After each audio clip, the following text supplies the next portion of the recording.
So here we are looking at chapter 11, The Virginian in the Longest Memory. This is a fictional newspaper.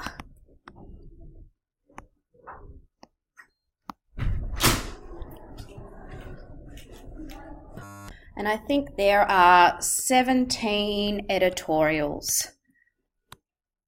These are published, and an editorial represents the views of the newspaper, in particular the editor of the newspaper.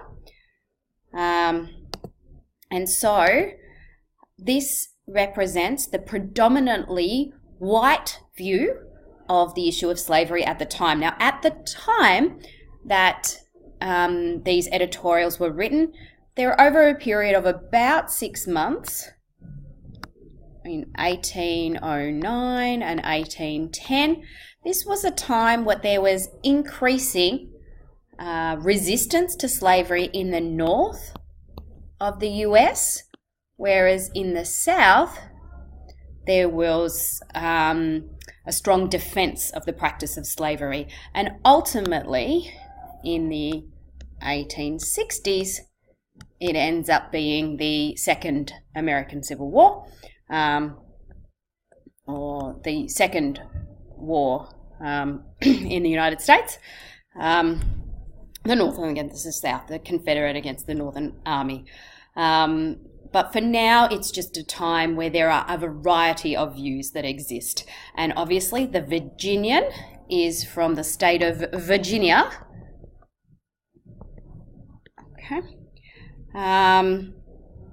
Which is one of the southern states, but it borders with, it's kind of like the border between south and north. So it's the last state in the south before it becomes, I think it borders on Washington. I might see if I can find a picture for you. So here is the picture that I found, and if you see Virginia here, like I said, the northernmost southern state, and it borders on Washington, D.C. Okay, and then there's New York and these northern states here.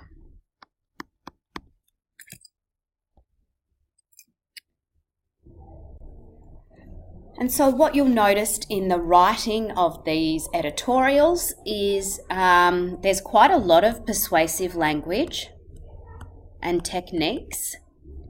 So you can analyze these like you would analyze a language analysis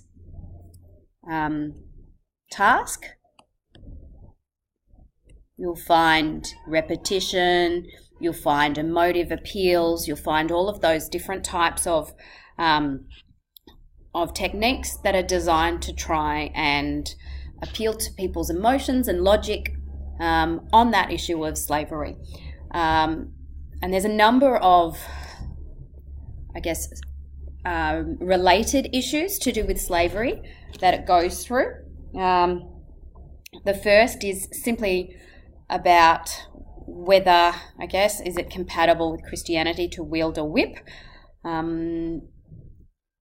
And the second, which I thought was probably a more interesting one for us to analyse here, was a few months later. And this in particular, we can see the barbarity of the view at the time. And modern readers certainly recognise the barbarity of this view. There's a very dehumanising tone when discussing slaves. In the beginning, slaves are talked about in terms of being stock, being owned or possessed. And it discusses, well, should we worry about a woman and her child being sold separately?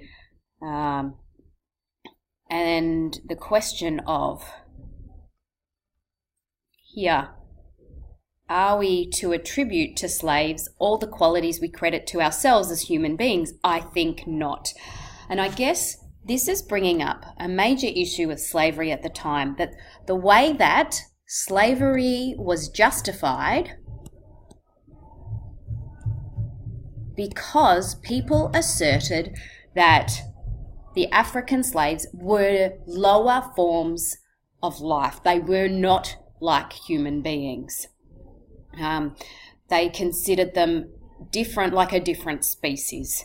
And therefore, they didn't have to follow principles of Christianity in the way that they treated them. And that was the way that they could, reconcile or put alongside their Christian faith with their mistreatment. That it was just like mistreating an animal. Again, modern readers realise the ridiculousness, realise that this view is uncivilised, that this view is not something to support, but readers at the time had a common view.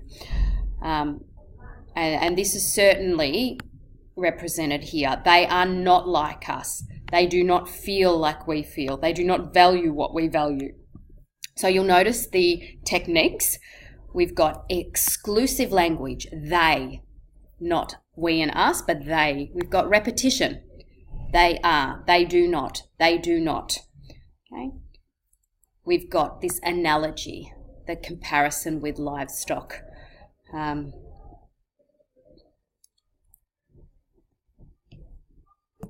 if you come over to the next one, talks about the punishment for a slave who's a runaway, and it's 200 lashes. There's a connection here to Chappell's punishment. And earlier on in the novel, it actually says that the Viriginian talks about what an appropriate punishment is. So there's connection between here and the narrative earlier in the chapters there. And there's also a debate here whether they should just kill any runaway slave. And the editor says that it's probably not a good idea. It's better to be a living reminder. A dead runaway, okay, might mean that the next slave might be tempted to run away too.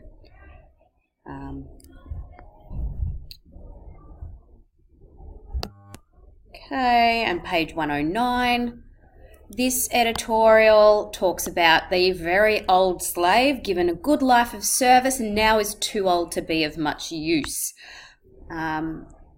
We guess this is referring to Whitechapel, or at the very least people like Whitechapel. So the editor suggests that they should be given a lighter duty because they are a repository of wisdom here. That they shepherd young children, and the advice is to keep your old slaves around the plantation and see what they can contribute.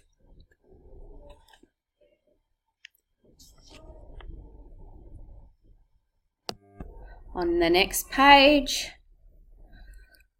this editorial halfway through June 1810. This one is about the temptation that young slaves offer, and it is advising that people avoid temptation so they don't actually take it upon themselves to assault or rape black slave women. There's a connection, obviously, to what happened with Chappell and Cook. So here is the offspring have no place as slaves. So the offspring as of a slave and an owner shouldn't be slaves, but they shouldn't also be in the household of the overseer or the master. So they're between two worlds. They don't belong in either world, and certainly this is also referring to Chappell's situation. And here, right at the very end, 2 days ago I heard of a slave who was whipped to death by an overseer who subsequently, later, learned that the slave was his half-brother. And this is certainly referring to the specific situation of Chapel. Okay, so the next one has this basic question of, is Christianity incompatible with slavery? Certainly a topic or a theme that's addressed in other areas of this novel as well. And it says that, well, of course we can have slaves and be Christians. That's the standard answer that the Virginian gives. It says that Christianity is a faith and slavery is just a physical, material well-being. Christianity looks after the soul, one's exterior, that's slavery, the other interior, Christianity, one's tangible and intangible, tangible slavery, intangible is the faith. So he really explores this idea of justifying Christianity. Justifying slavery using Christianity.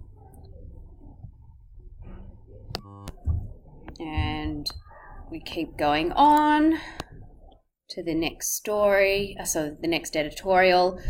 It's basically whether plantation owners should be firm or kind, and is sort of the two sides. The kind approach say that those who say we should be kind say that the number of runaways are lower. They say that it increases profit.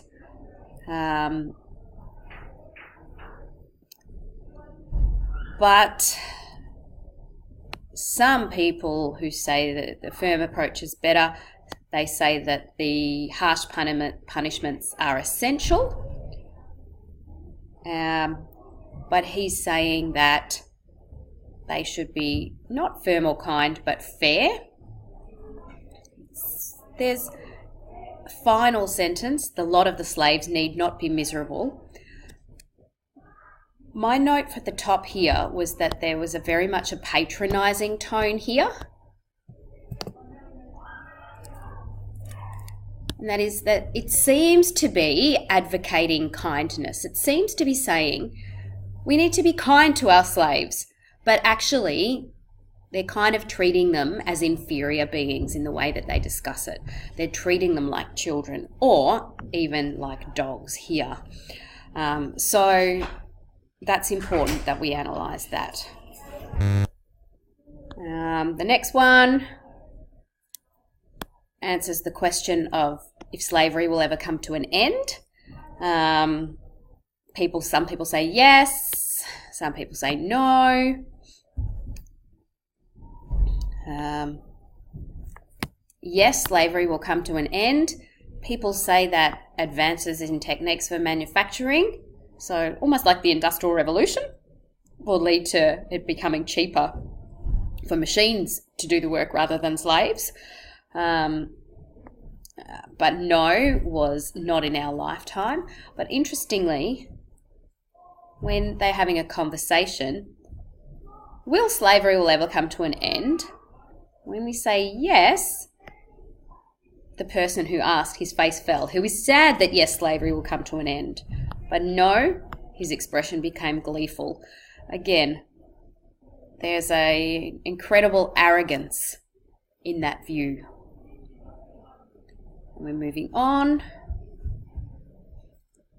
And this one from May 5th, which is the first half, we kind of jump around in time a little bit. This is before the last few editorials, but it begins a new series from Miss L, who we assume is from Lydia. And she definitely represents a very modern view. Her suggestion is that the black slaves should be paid and then they can look after themselves rather than keeping them as slaves and providing all their needs. And the editor actually considers this view, says that it does merit further consideration, And the editor says it's an intelligent question from a lady. I guess there's a sense of patronism, a patronizing tone there too, that from a lady it's an intelligent question. Like ladies can't think of intelligent questions. We keep going. Miss L, she continues to debate this idea while discussing the economics of a plantation. And she's discussing this open market system, which is a free market. And here, May 19th, he's actually received a letter from a literate slave, that is a slave who can read and write. We assume it's from Chappell because he didn't actually write it, but he dictated it. And because of that, we know that Chappell has promised not to write himself. And so we assume that Lydia is writing it and Chappell is dictating it. So he is astonished. The editor is astonished that there is a slave who can read and write. But this particular slave has written one of the most articulate letters. Articulate means well written, well spoken. Another word for articulate might be eloquent. Okay, and he says that, well, if it benefits the plantation to have literate slaves, so be it, but write in your opinion. So he's opened up. People, readers, write in your opinion. And the response, the overwhelming response, is that slaves should not be literate. A resounding no.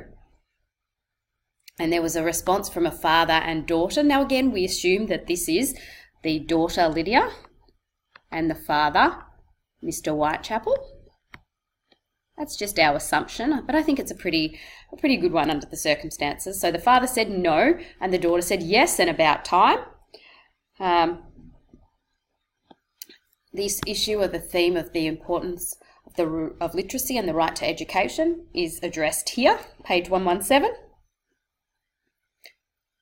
And she discusses the minority view that perhaps the joys of literacy should be shared to slaves and not slaves. She advocates literacy for all. And again, that's a very important view and value of Diagua that Lydia represents in the novel. Lydia demonstrates intelligence and idealism.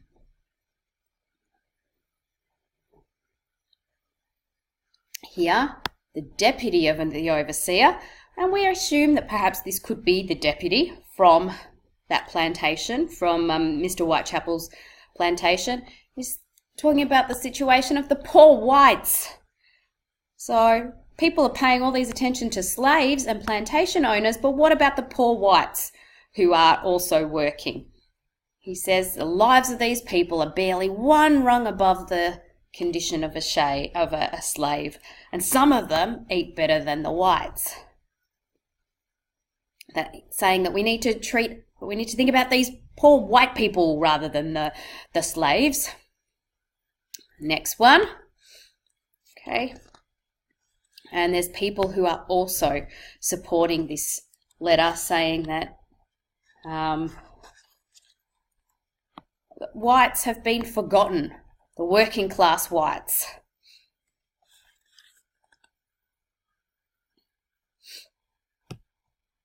Okay, if we keep going, we move to June 16th, and there is now a discussion that begins about biracial relationships, and the editor comes out firmly against them. He says there was no sight more perfidious than a white woman with a black man. And in New York, up in the north, this editor saw this and was appalled There is so much wrong with it. What about the offspring from these heinous alliances? Heinous, vile, disgusting. So that there is a horrified, appalled tone in the words discussing the alliances that really show that the people at the time are strongly opposed to it. Interesting though, on this topic, Miss L, who's obviously Lydia, writes in and she's defending relationships between white and black, and she's citing the Constitution. And while previously the editor has thought that Miss L, Lydia, has been intelligent and had wise words to say, here she is grossly mistaken. She has a love for blacks that clouds her ability to reason. So here is where Lydia's view and the view of the editor completely divert. And